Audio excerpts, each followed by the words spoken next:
Ok? Abram suas Bíblias lá em Apocalipse, porque nós estamos falando de Apocalipse, ok? Apocalipse capítulo 2, gostaria que vocês abrissem aí a palavra de Deus. Na semana passada nós lemos, começamos a falar sobre as igrejas da Ásia, as igrejas ou as 7 cartas do Apocalipse, as 7 igrejas lá na Ásia. Então nós pregamos na aula, no culto passado, na quarta passada, sobre Éfeso, sobre a igreja de Efésios, a igreja que estava deixando o primeiro amor. Hoje nós vamos falar sobre a igreja de Esmirna, que é a igreja perseguida. Então Esmirna, a igreja perseguida. Para os irmãos que depois quiserem ouvir a mensagem, o Ney tem gravado e tem colocado no YouTube a mensagem. Então os irmãos podem procurar depois lá para ouvir. Então Esmirna, a igreja perseguida, capítulo 2, do versículo 8 ao versículo 11. Na próxima quarta que vem, estaremos pregando sobre Pérgamo, ok? A terceira igreja, são 7, tá? Que Deus escreveu, mandou João escrever aí. Então, diz assim a palavra de Deus, a partir do versículo 8 do capítulo 2. Isto diz o primeiro e o último, que foi morto e reviveu. Você pode dizer glória a Deus? Glória a Deus. Amém. Conheço as tuas obras e tribulação e pobreza, mas tu és rico. E a blasfêmia dos que dizem ser judeus e não são, porém são sinagoga de Satanás. Não temas o que hás de padecer. Eis que o diabo lançará alguns de vós na prisão, para que sejais tentados, e tereis uma tribulação de 10 dias. Sê fiel até a morte, e dar-te-ei a coroa da vida. Quem tem ouvidos, ouça o que o Espírito diz às igrejas.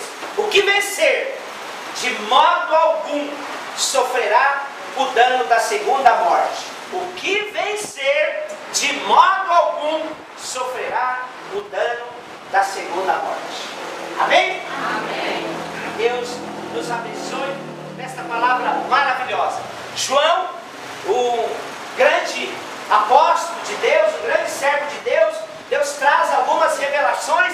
O Apocalipse, que são os últimos acontecimentos sobre a face da terra, ele tem 3 partes onde são mostradas por João. A primeira, ele mostra um Cristo, que esse Cristo havia morto e era representado ali como o Cordeiro de Deus, e esse Cristo, depois de morto, ele ressuscitou. Então João relata isso. Depois João relata também, aí no capítulo 2, no capítulo 3, ele vai falar sobre estas 7 cartas que Deus estava escrevendo através de João para as igrejas que estavam na Ásia, sobre aquilo que estava acontecendo nas igrejas e sobre aquilo que hoje acontece dentro das igrejas. Nós não podemos nos esquecer que nós somos a igreja de Jesus Cristo. Cada um de nós fazemos parte desse corpo que é formada a igreja de Jesus. E diga-se de passagem, a igreja hoje precisa ser de Jesus. Amém. Porque se ela não for de Jesus, ela corre o sério risco das portas do inferno prevalecer contra ela. Ela precisa ser de Jesus. A igreja não pode ser do homem. A igreja não pode ser do apóstolo. A igreja não pode ser do pastor. Por isso tem dito muito isso aqui para vocês, né? Não diga, eu estou na igreja do pastor Vanderlei. Pastor Vanderlei não quer ter igreja. A igreja é de Jesus. Amém? Diga, eu estou indo na igreja que o pastor Vanderlei serve a Jesus e a igreja evangélica Água da Vida. Amém? Mas a igreja precisa ser de Cristo. Porque hoje tem se mudado muito o foco da adoração, da centralização a Cristo. O foco tem se voltado para o homem, para o grupo, para o apóstolo, para a placa da igreja, para a igreja maior do que a outra. Isso nós temos visto muito acontecer nos nossos dias. Essa carta é uma carta preciosa para você, para mim, que somos a igreja de Jesus. Esmirna era um local, um lugar onde foi escrito a carta e foi levantada uma igreja pelo apóstolo, e ali ela estava, aquela igreja. Eram 7 igrejas naquele momento, naquela localização. Esmirna, irmãos, o nome Esmirna significa mirra, tá? Que é, a mirra ela é uma resina perfumada, odorífica. Ela é produzida de uma árvore que tem o mesmo nome do próprio perfume.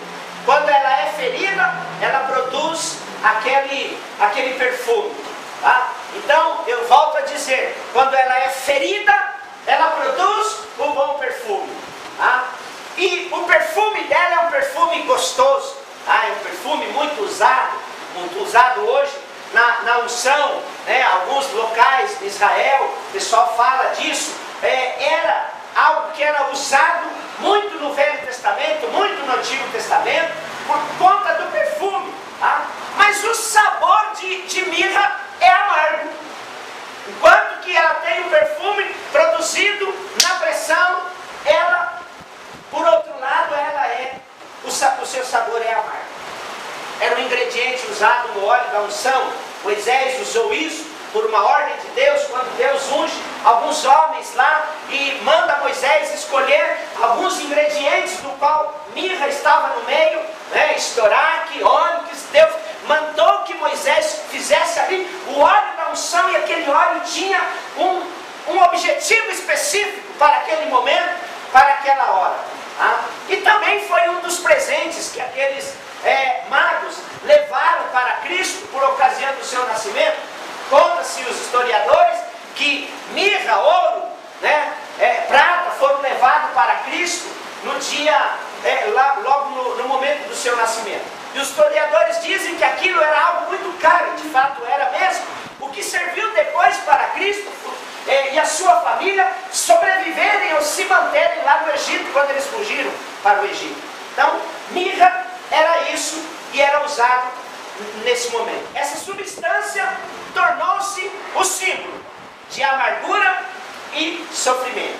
O nome daquela cidade, na Ásia Menor, né, era bastante adequado à realidade da igreja, porque a igreja estava ali, a igreja se encontrava ali, porque ali havia um povo de Deus que servia a Deus debaixo de uma pressão, debaixo de um império, debaixo de uma escravatura, debaixo de uma amargura. Havia um império que dominava aquele período, que era o Império Romano, e aquela igreja era uma igreja que estava ali sobrevivendo às lutas, às dificuldades, aos ataques, e aquele povo era um povo sofredor, um povo que sofria muito por amor a Jesus. Hoje em dia é muito difícil encontrar alguém que realmente quer sofrer por amor a Jesus Cristo, por amor à obra de Jesus, por amor ao Evangelho, né? As pessoas hoje querem coisas fáceis, querem coisas fast food, querem delivery, querem coisas práticas. As pessoas hoje não querem pagar um preço para estar aos pés de Cristo. As pessoas hoje não querem sofrer por amor ao Evangelho, como esses irmãos sofriam. No meio de muita aflição, no meio de muita dor, de muita morte. Os vídeos nos mostram isso, daquele período, como aqueles irmãos morriam em arenas, eram crucificados, eram queimados vivos, tinham as suas cabeças degoladas, tudo por amor ao Evangelho e dizer que eu amo a Jesus Cristo. Jesus Cristo é o Senhor. Roma não é meu Senhor, Nero não é o meu Senhor, Cristo Jesus é o meu Senhor. E por isso eles morriam. Mas, irmãos, quanto mais essa igreja sofria, quanto mais essa igreja ela era uma igreja perseguida, mais essa igreja exalava o bom perfume de Cristo Jesus. Eu quero convidar você nesta noite.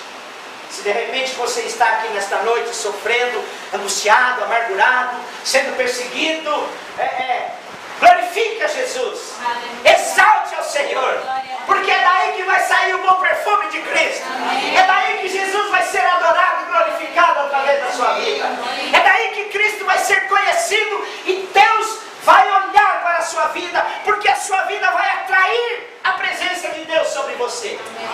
É nesse momento, é nessa hora. Por isso ele diz aí no texto: conheço as tuas obras. Deus diz isso hoje ao pastor Vanderlei. Deus diz isso hoje a cada um de vocês aqui nesta noite. Eu conheço as tuas obras. pessoas têm um conceito assim, meio que fantasioso sobre o cristianismo. É como se o cristianismo hoje fosse um mar de rosas. Antigamente nós ouvíamos mensagens, pregações que diziam assim: olha, venham para Jesus, que todos os seus problemas serão resolvidos. E a pessoa vem para Jesus, entrega sua vida para Jesus e parece que os problemas duplicam. Não é verdade? Porque antes nós estávamos indo para o inferno. Antes nós estávamos nas mãos do inimigo, nas mãos de Satanás. Ele fazia na nossa vida o que ele queria, o que ele quisesse. Mas no momento que nós dissemos ao nosso Senhor Jesus Cristo: eu entrego a minha vida para o Senhor, eu abro meu coração para Ti e confesso o Senhor como meu Senhor e meu Salvador, nesse exato momento, o Satanás, ele se torna o meu maior inimigo, porque tudo o que ele quer é que você não conheça Jesus, é que você não seja abençoado, é que você não seja curado, é que você não saiba que há um Deus grande, um Deus poderoso, um Deus que cura, que está aqui nesta noite, um Deus que trouxe você nesta noite para dizer a você que você é precioso aos olhos dele, é preciosa aos olhos dele, que ele deu a vida dele por você, para que o bom perfume dele pudesse vir sobre a sua vida, meu amado, minha irmã, em nome de Jesus. Aquela igreja, com tantas outras, conhecia muito bem o trabalho difícil, o trabalho árduo, a tribulação e a pobreza. Embora fossem espiritualmente, vocês prestaram atenção no texto? Mas és rico. És pobre, mas és rico. Isso é a coisa mais linda, irmãos. A nossa riqueza não está no nosso carro. A nossa riqueza não está naquilo que nós possuímos. A nossa riqueza não está no dinheiro. Nossa riqueza não está em ter uma conta bancária. A nossa riqueza não está nos bens que nós angariamos. A nossa maior riqueza é Jesus Cristo. A nossa esperança maior de glória. A nossa riqueza é Jesus. Porque se você partir desse mundo sem Jesus na sua vida, você é pobre, você é cego, você é miserável e nu. Mas se você partir desse mundo com Jesus Cristo no seu coração, você é o homem e a mulher mais rico da face da terra. Porque a sua riqueza não está nesse mundo, está em Jesus Cristo, o nosso Senhor, o nosso Salvador. Aleluia. E nós dissemos hoje a Ele como Ele é poderoso, como Ele é grande. E como é difícil começar algo, como é difícil, como aqueles irmãos estavam ali naquele trabalho difícil, árduo. Nós estamos hoje praticamente assim, né? Não temos nem cadeira ainda, né? E eu não tenho me preocupado com isso, irmãos. E a pastora Mira já ficou umas duas ou três vezes, nós já iniciamos igreja, começamos trabalho. E ela fala assim: bem, acho que Deus chamou a gente para isso. Amém, eis-me aqui, Senhor. Né? E a gente sabe o que é começar do nada. A gente sabe o que é dar um problema, ter uma dificuldade, faltar alguém. A gente sabe o que é a falta disso ou daquilo. Mas nós sabemos também que nós somos supridos em todas as necessidades. Porque nós temos um Deus provedor. Nós temos um Deus presente. Um Deus abençoador. Aleluia. Um Deus que está sempre dizendo: filho, pisa. Filha, pisa. Porque eu vou pôr terra embaixo do seu pé. Amém. Ele diz isso hoje a você nesta noite. Amém? Amém. Glória a Deus. E essa era aquela igreja pobre, mas espiritualmente ela era rica. A igreja de Laodiceia, que é uma outra igreja que vamos falar aqui, ao contrário, ela era uma igreja materialmente muito rica, mas espiritualmente ela era miserável. Sabe, irmãos? Às vezes apoiamos na riqueza. Às vezes queremos estar no meio da riqueza. Quem é que não gosta disso? Não é verdade? Às vezes queremos mostrar para as pessoas riqueza. Às vezes queremos pousar ou mostrar diante das pessoas riqueza. Mas Deus, pelo Espírito dele nesta noite, está dizendo a mim e a você: você é rico ou você é pobre? É isso que o Espírito de Deus fala. Aquela igreja tinha toda aquela riqueza. Aquela igreja tinha uma estrutura fantástica. O que a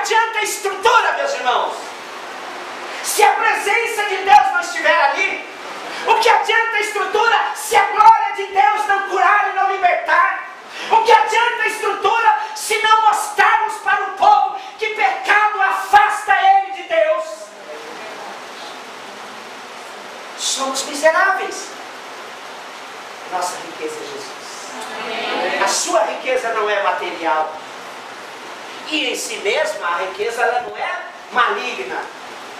Mas o erro está em colocar a riqueza em evidência. Por isso que Jesus disse, Jesus era expert em falar essas coisas. Por isso que ele disse, olha, é mais fácil passar um camelo no fundo de uma agulha do que um rico entrar no reino do céu. Jesus já sabia, porque a essência não é a aparência, é o coração. É isso que Deus quer chamar a nossa atenção. O erro está em colocar em primeiro lugar, tornar aquilo algo prioritário, tornar aquilo em primeiro lugar. Era como se o Evangelho hoje estivesse vinculado a ela. E hoje faz-se muito isso. Vemos constantemente vídeos que são postados na internet que machucam o nosso coração, de pastores, de apóstolos, de profetas que querem ter templos enormes, faraônicos, e para isso não medem circunstâncias, ficam explorando seus fiéis, ficam fazendo dos fiéis reféns para que aquela igreja possa angariar riquezas. Não adianta nada, irmãos. Nós passamos em São Paulo, na Avenida Celso Garcia, o lugar para ter maiores templos é ali. Para que tudo aquilo um em frente ao outro? Quando Jesus Cristo vier buscar a sua igreja, nenhum templo vai subir, só vai subir a igreja de Jesus Cristo, a igreja marcada pelo sangue, a igreja lavada pelo sangue de Jesus, a igreja sofredora. Essa igreja vai subir, os templos vão ficar para o anticristo e para o falso profeta. E hoje exploram os fiéis, fazem unção e unção disso e unção daquilo, e desafio disso e 7 semanas daquilo, e isso e mais aquilo, e a unção de não sei o que lá, para que os fiéis vão lá doando, esfolando, doando seus bens. Deus não precisa da nossa riqueza. Deus é o dono do ouro e da prata. Deus é o provisionador de todas as coisas. Deus é a sua provisão. Amém, irmão? Deus é o seu sustento. Aleluia. Então, às vezes as pessoas atrelam o Evangelho à riqueza. O Evangelho não tem nada a ver com a riqueza. Assisti uma vez um filme, talvez aqui alguns de nós conheçam, O Quarto Sábio. É um filme antigo, mas é um filme fantástico. Muito antigo mesmo. Mas é lindo o filme. E uma parte, o homem gastando toda a sua riqueza para ver Jesus, e ele consultando um rabino e falava, olha, já gastei quase tudo que eu tenho para ver Jesus. E aí aquele homem falou assim, olha, talvez você não foi procurar no lugar que ele está. Ele, como assim? Aonde ele está? Eu já fui em tantos lugares para achá-lo e não achei. Aonde ele está? O rabino disse, ele está no meio dos pobres, ele está no meio dos doentes, ele está no meio dos inválidos, ele está no meio dos enfermos, dos menos afortunados. Aí aquele homem pergunta, mas por que ele estaria lá no meio daquele povo? E ele disse, é porque certamente eles precisam mais dele do que nós. Então, amado, o Senhor mandou dizer àquela igreja, aquele pastor daquela igreja, para aquela igreja, e manda dizer hoje a esta igreja, ou a igreja contemporânea, o Senhor mandou dizer, não temas, não tenha medo, por aquilo que você vai padecer. O cântico aqui, não temas, foi dito aqui, não temas, não temas aquilo que você vai padecer. Além de tudo aquilo que aquela igreja estava passando, tinha passado, ainda viriam mais tribulações. Mais tribulações. Contudo, em todas elas havia um propósito de Deus, um propósito divino. O texto diz, olha, o diabo vai lançar alguns de vós na prisão, no meio da carta, existe uma menção de um personagem indesejável, se chamado Satanás. Satanás, ou diabo, ou acusador, ou caluniador, ou pai da mentira, ou mamon, indesejável. Nós gostaríamos talvez que o seu nome nunca fosse mencionado na Bíblia ou estivesse ali. Não é verdade? Assim como nós também não queremos considerar a possibilidade da sua interferência ou de sua intromissão em nossas vidas. Porque ele é um intrometido, intruso. Ele vem sem ser convidado. Alguns irmãos imaginam estar ali muito distantes da ação do adversário. Mas eu quero dizer para você, igreja de Cristo, que nós somos soldados de Jesus. Nós somos arregimentados para uma grande batalha, uma grande guerra. Estamos numa guerra espiritual. A proximidade do inimigo não nos deve parecer estranha. Não devemos subestimá-lo, mas não devemos priorizá-lo. Não devemos dar ibope a ele, porque ele já é vencido, ele já é derrotado por Cristo. Cristo expôs publicamente. A quem devemos reverência é o Rei da Glória, o Senhor dos Senhores, o Pai da eternidade, o nosso Cristo Salvador. Aleluia. Mas ele diz aqui que ele lançaria alguns na prisão daqueles irmãos. Pode parecer incrível aqui que ele possa fazer algo assim na vida de uma pessoa, na vida talvez de um crente, mas aqui nesse caso o fato determinante é a permissão de Deus em função dos seus propósitos soberanos. O texto aqui não está se referindo à prisão espiritual, mas à prisão natural. Naquele tempo, o imperador romano estava perseguindo a igreja. A igreja sofria muito, era muito perseguida.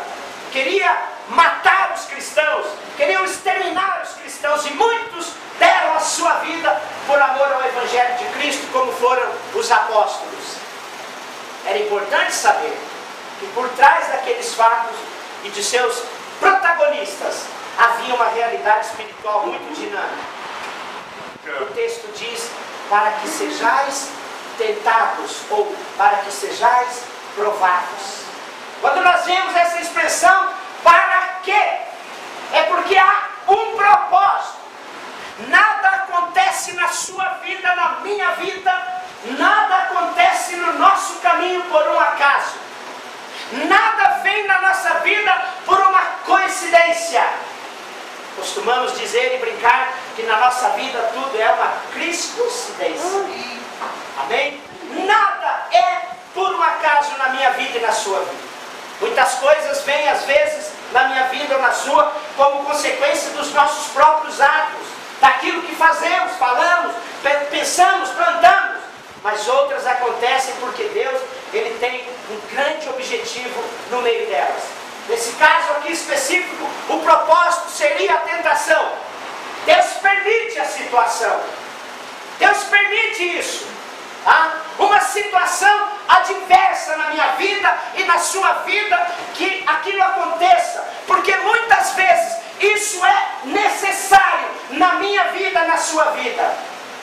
Afinal, se o próprio Cristo foi tentado em tudo, porque nós também não haveríamos de ser. Nós gostaríamos, irmãos, que todas as situações desagradáveis, elas fossem evitadas na nossa vida. Às vezes até oramos por isso, né? Buscamos a Deus, clamamos a Deus por isso. Mas muitas das nossas orações não serão atendidas, porque às vezes Deus tem um plano, Deus tem um objetivo na minha vida e na sua vida. Deus quer o nosso aprimoramento, Deus quer a nossa perfeição, Deus quer nos colocar em pé, porque às vezes pedimos tanto que Deus nos abençoe, mas lá na frente Deus sabe que nós não iremos cuidar daquela bênção. Então às vezes Deus quer mostrar em nós, nos curar, cuidar, para que lá na frente Ele nos abençoe e nós possamos cuidar daquilo que Ele deu para nós.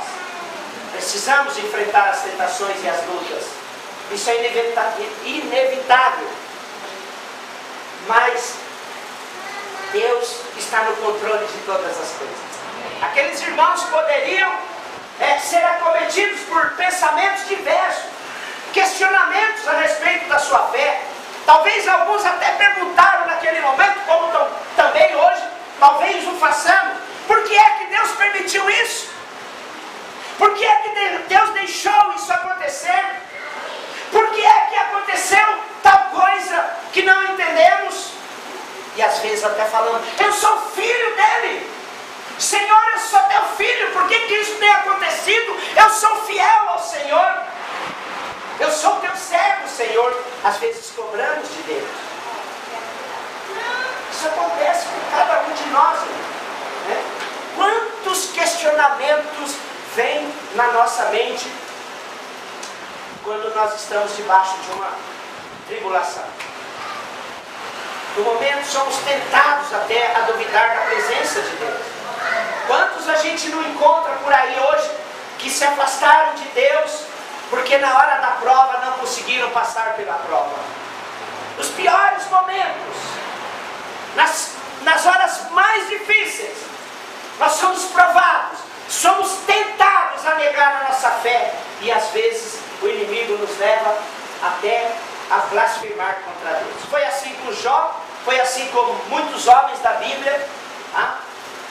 Com Jó chegou um momento da vida dele que a esposa disse para ele: olha, a única coisa que você tem que fazer agora, Jó, é amaldiçoar esse Deus e morrer. Foi o que ela disse. Aquela foi uma sugestão diabólica, satânica do inimigo nos lábios da esposa de Jó. Mas ele fala aqui no texto: tereis uma tribulação de 10 dias. Eu quero dizer para você que está aqui nesta noite, que o deserto não dura a vida inteira. Amém. Há algumas tribulações que nós temos que passar, mas eu quero dizer a você que está aqui nesta noite que ela tem um prazo determinado. Amém. Isso é uma realidade bíblica, irmão. Amém. Nós vemos isso, o povo lá no Egito, o tempo que eles ficaram no Egito, escravos, né? Nós podemos ver o tempo da escassez lá no tempo de José, no Egito, com 7 anos de fartura, 7 anos de fome.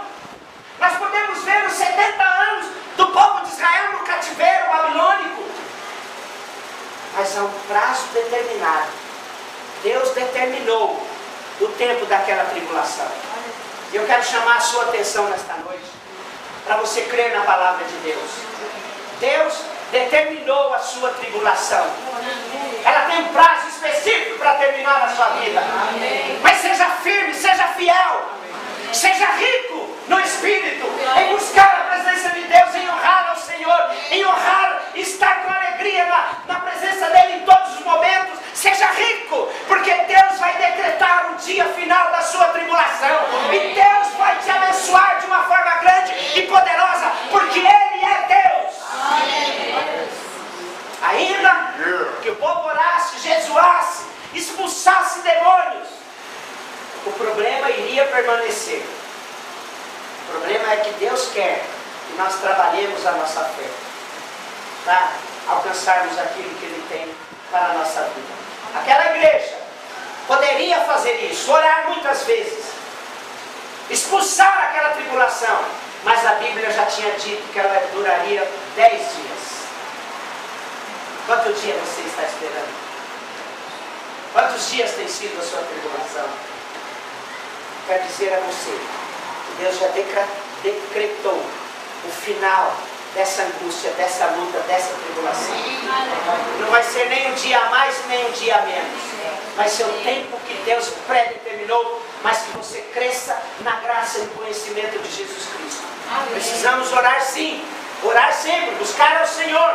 Precisamos discernir aquilo que é de Deus e aquilo que não é, porque o inimigo, na hora da luta, na hora da tribulação, ele oferece muita coisa para nós nos afastarmos da presença de Deus. A tribulação vai continuar até que ela produza resultados na sua vida, porque Deus permitiu isso, porque Ele ama você e Ele quer te dar o crescimento na sua vida. Não queira interferir no processo de Deus. Se você fizer isso, vai ser um grande desastre. Por isso Deus diz nesta noite: não temas. Estamos no mês dos 29 dias do ano bissexto, né? Você não fez esses dias. Na Bíblia existe 366 vezes a expressão não temas. Deus pensou nos 365 dias do ano e também pensou no ano bissexto para dizer a você: não temas. Quando você levantar amanhã cedo, Deus está dizendo a você: não temas. Quando você acordar e for dormir amanhã, Deus está dizendo: não temas, porque eu sou teu Deus. Deus é o seu sustento, Deus é a sua provisão. Confie no Senhor, Ele está com você, mesmo que seja necessário passar pelo vale da sombra da morte. Mas nós vamos estar acompanhados da bondade e da misericórdia do Senhor todos os dias, porque depois da tribulação você vai encontrar refrigério, depois da tribulação você vai encontrar descanso. Na igreja de Esmirna havia muita mistura de pensamentos, né? Você lê lá no texto, ele fala da congregação de Satanás aí. A tribulação seria a prova. Havia muitos que estavam dentro da igreja brincando com o evangelho, enganando as pessoas, trazendo ensinamentos que eram ensinamentos antibíblicos. Mas Deus estava dizendo para eles que eles iriam sair dali vencedores. Quantas pessoas hoje não estão blasfemando contra Deus? Mas os verdadeiros permanecem fiéis. Por isso, amados, clama muito no meu coração de ver uma igreja que viva um evangelho genuíno, um evangelho verdadeiro. Amém. Um evangelho sem falsidade. Deus sabe no meio da igreja quem é joio e quem é trigo. Deus sabe. Perguntaram para Cristo: Senhor, mas como é que pode o joio e o trigo? Nós temos que arrancar o joio. Jesus disse: não faça nada. Não tente arrancar o joio, porque se você for arrancar o joio, você vai correr o risco de arrancar o trigo junto. Deixe os dois crescerem juntos. O dia vai declarar cada um que será aquele que passará pelo fogo, aquele que será queimado. O dia vai declarar isso. Mas dentro da igreja estão muitos hoje fazendo isso. Mas Deus sabe, e Deus conhece o seu coração que está aqui nesta noite. Deus sabe o que você tem passado. E enquanto isso, meu irmão, minha irmã, espere. Porque a Bíblia nos ensina a esperar no Senhor. Vemos muitas situações, mas nós precisamos esperar no Senhor. É tudo que a nossa alma não quer, é aguardar no Senhor. Igreja, aguarde o tempo certo do Senhor, aguarde a ocasião do Senhor, aguarde o momento do Senhor. Deus tem um propósito na sua vida, Deus tem um propósito em alcançar os seus queridos. Talvez você possa dizer: mas esperar, eu não tenho esperado. Há quanto tempo esperar? Espere no Senhor sempre, confie no Senhor sempre. Espere o livramento do Senhor, espere a cura, espere a bênção, porque a tribulação vai passar na sua vida. O texto fala: ser fiel até a morte, e dar-te-ei a coroa da vida. A carta de Esmirna fala de muitos pontos negativos: tribulação, prisão, morte, tentação. Mas ali havia também uma palavra do Senhor de esperança para aquela igreja sofredora. O Espírito de Deus está dizendo hoje a você e a mim: eu conheço as tuas obras. Tribulação e pobreza. Ele conhece você. Ele conhece os seus pensamentos. Ele sabe o que você precisa. Antes que saia uma palavra da sua boca, Ele já sabe da sua necessidade. Ele sabe todas as coisas.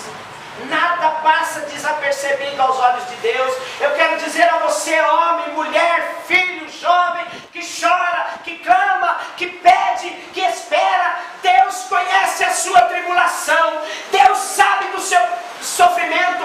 Nada está passando desapercebido aos olhos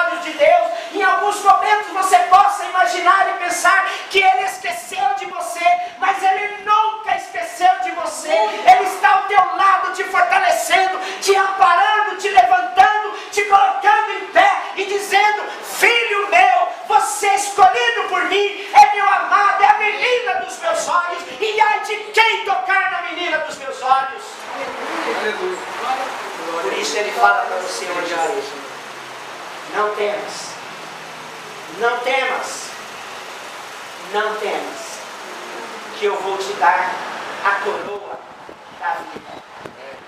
E quem fala é o primeiro e o último, é o princípio e o fim.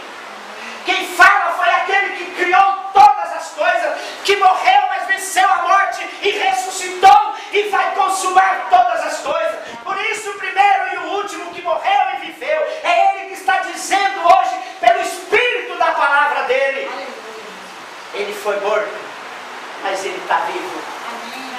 Essa é a grande diferença do cristianismo. Jesus Cristo não está pregado na cruz, Ele está vivo.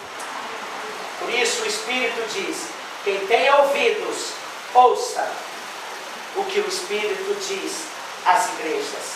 Se hoje você está aqui nesta terra como uma igreja de Cristo, uma igreja que sofre, aquela carta, aquela palavra é para mim e é para você que está aqui nesta noite. Viva nisso, medite nisso. A igreja perseguida, quanto mais sofrimento, mais glória. Quanto mais aperto, melhor perfume você vai produzir. Quanto mais perseguição, mais glória para o nome de Cristo, do seu reino, e mais em Cristo você vai ser aperfeiçoado e parecido. Quanto mais você ser apertado, mais de Jesus vai aparecer na sua vida. E aos vencedores darei a coroa da vida. Igreja, espere no Senhor. Ele está aqui nesta noite. Amém? Amém. Feche os seus olhos em nome de Jesus.